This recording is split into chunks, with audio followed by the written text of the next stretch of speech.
Hello there and welcome to my chess channel. In this video we are going to be looking at another pattern recognition video. This time around we are going to look at a tactical pattern. Now this pattern, I like to refer it as the Kasparov decoy after Garry Kasparov, because every time I see this pattern I'm reminded of the game I'm about to show you. Now the game itself, we're gonna just go over it quite quickly. It's worth making a separate video about the game, but this was played around the turn of the millennium. Kasparov with white against Etienne Bacrot, at the time a very promising French grandmaster and today one of France's best players. Of course MVL is number one, but Bacrot has been number two for a long time now. So we have the Scots opening, which was one of Kasparov's main weapons. Like in the late 90s, he used it in some matches, and it became quite popular in the 90s. So queen e7, queen e2, black pins the pawn, white breaks the pin, so the knight has to move. c4, another pin now, bishop a6, white defends the pawn. Black wants to attack the pawn here on e5, so he wants to place his bishop on g7, attack the pawn. f4 to protect the pawn, queen b4. Unusual play here, but this line is a little bit unusual. So white is unpinning the c-pawn now, threatening to take here, but there's f5. White can certainly take here, but if he does, I think king f7 and rook a8, and this is very dangerous for white. So after f5, Kasparov played queen f3, queen d4. The rook is under attack. Most of these moves we can understand just by looking at the threats. Bishop b4, very nice pinning. A lot of pins in this game, a lot of pins. So because of the pin, we can't take the bishop. The rook on a1 hangs, so Kasparov defends. But after all this, Kasparov plays the nice move c5, and one wonders if perhaps Bacrot should have traded the bishops, because his bishop is quite bad now. We have a queen trade, and this is the bad piece. Kasparov has great space, and he's playing against this bishop. He doesn't mind black taking here because these pawns will be tripled and the bishop will remain bad. So pawns on the dark squares, this is Capablanca rule. So Kasparov has great space advantage here, and Bacrot is being basically buried alive here by then the world champion. One of the greatest chess players of all time. So he can sort of, look at the domination on the dark squares. Horrible bishop. So Kasparov can sort of, bring the king here, and then decide, do I want to attack, bring all my forces to the a-pawn, attack this, or do I want to bring them maybe over to the g-file, attack this. Meanwhile, black can only defend. So we have some probing. First, Kasparov asserts his dominance, completely dominating the position, but he needs to find the breakthrough. So will it come on the a-file or the g-file? First he probes a little bit, bishop back and forth, attacking again. I'm the boss, then bishop e2, rook b8, and now he starts to swing the rooks over. Rook to h8, and now he swings the rook over. He was perhaps thinking about taking, and bishop takes h5.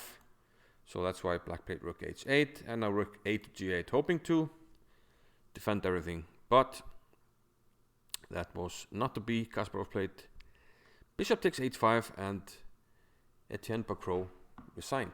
Now why did he resign? We are about to find out. He resigned because of the Kasparov decoy.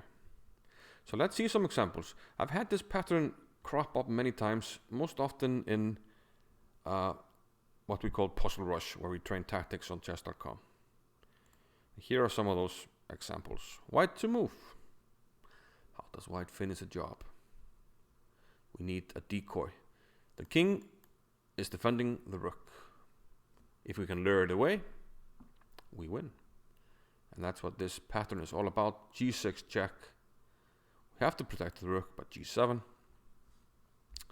We still have to protect the rook. We can't take the pawn. And the king is in check, so we have to move the king. And now we take the rook. And because of the king being overloaded, this decoy has worked, and we can now make a queen. Some further examples. Very similar. King is attacking a rook. Rook on an open file. We can place our pawn here on e6. We can give a check. Again, no squares on this file. You have to go here. The pawn moves forward, and then we take. Obviously, this only works if the rook that we're taking is the only rook on the back rank, because we need the queening square. And this can also work for a queen. Black to move here. Exactly the same pattern. e3 check. King has to defend the queen. e2 check. King has to defend the queen. And now we take the queen. And, well, if you don't take the decoy will become a queen. Final example. Again, black to move. This time the pawn is all the way over on the h file, but it's all the same. Same pattern. h3 check. And this should be familiar by now. Takes. And queens. So now it should be quite clear why Bacrot resigned, right?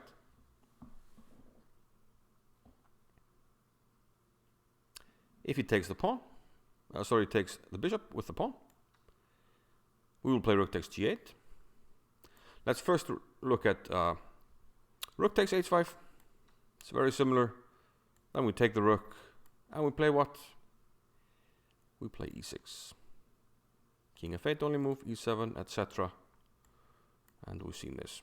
So of course we don't allow the queen. We actually take the pawn, but we lose because, well, the bishop is lost. Rook comes over and the bishop is lost. Same thing happens if we take with the pawn. G takes h5. Let's go back. Bishop takes h5 here. G takes h5. We take on g8 and we get exactly the same position, and we play e6. And then we take. So that was the Kasparov decoy. I don't have any tactical puzzles for you to solve in connection with this pattern. I think it's fairly straightforward, but it's very good to know about it, and it has helped me in many puzzle brushes, and I had this in a few games here and there as well. So a useful pattern, and yeah, I would call it a day for this one. I hope you enjoyed it. Please leave a like if you like these pattern recognition videos, and I hope to see you soon. Thank you. Bye bye.